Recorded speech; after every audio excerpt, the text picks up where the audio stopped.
Damian Priest has revealed he expected to get released from WWE in 2022, Ronda Rousey's opened up about Triple H, and a former WWE announcer was offered a commentary role. Welcome to Wrestling Republic News, your daily show which brings you all the non-dirty wrestling news in the time that it takes for you to drink your morning coffee. Let's kick things off today with the news that Damian Priest expected to get released from WWE when Edge left the Judgment Day. In an interview with Justin Barrasso of Sports Illustrated, Priest opened up on when Edge left the Judgment Day and how mad everyone involved was. Of course, this was shortly after the Judgment Day started, and Edge told Damian Priest all of this was for nothing. Edge was not happy at all, and neither was Damian Priest or Rhea Ripley. But Damian Priest has now revealed that he actually expected to get released after this. He thought the Judgment Day was going to fail and he was going to be released soon enough. I mean, at the time, they were furious. At the time, us fans were furious. But, I mean, it all ended up working out, even if it wasn't in the way that they originally intended it to.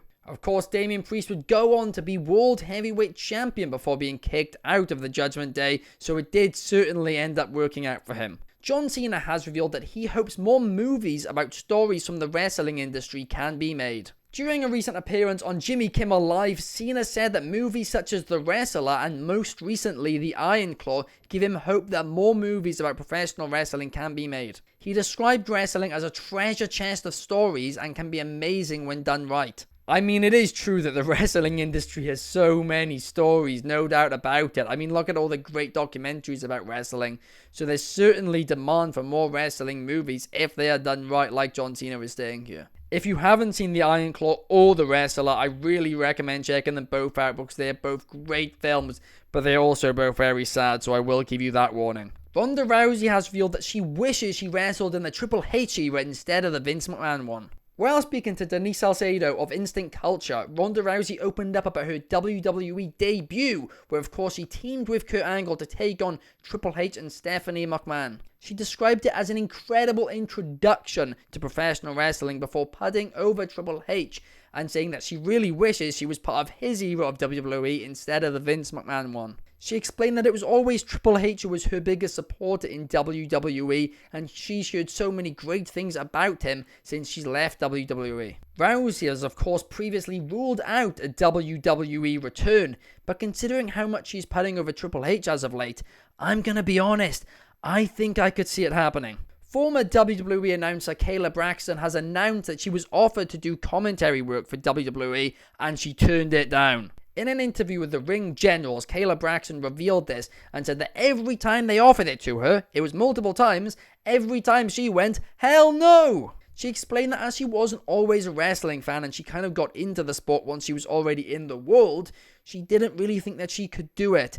And I mean, that's fair enough, but at the same time, she was such a great announcer and an interviewer, so I really miss her in WWE. Do you miss her? Let me know in the comments down below. The most important announcements in the history of AEW are on the verge of being announced. Tony Khan revealed this in a new interview with TV Insider where he did clarify that it's more than one announcement, but they are linked to each other. He gave no other details about this, but did say the future of AEW is very bright, and as I've talked about in recent weeks, these announcements are highly expected to be about the new TV deal, the announcement of a new TV deal, and things to do with that. I'm not gonna lie, I do absolutely hate it when people such as Tony Khan do stuff like this, because it's like you're teasing the announcement of the announcement.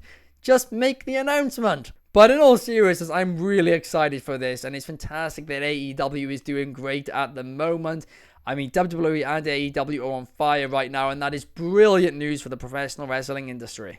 But talking about AEW, they've announced a partnership with Fulham Football Club. Yesterday, it was revealed that AEW will be the front shirt sponsor for Fulham Football Club's women's team. This makes a lot of sense as, of course, the Khan family own both Fulham and AEW, so it does make a lot of sense for both sides, this deal. But it is awesome to see AEW in the context of football or soccer, as you guys call it, in the United States. We also have a big update for AEW All In, as Jack Perry versus Darby Allin for the TNT Championship will now be a coffin match. This was announced on last night's episode of AEW Dynamite, and it still will be a title match, but you'll win it by putting your opponent in a coffin. You can check out our full review of last night's AEW Dynamite on WrestlingRepublic.com, where you can read David Sheldon's full review, where he breaks down every match on the show as a whole. Unfortunately, there won't be an Allison analysis for last night's episode of AEW Dynamite, and that is purely because I'm not feeling 100% today. But Allison analysis will be back for Dynamite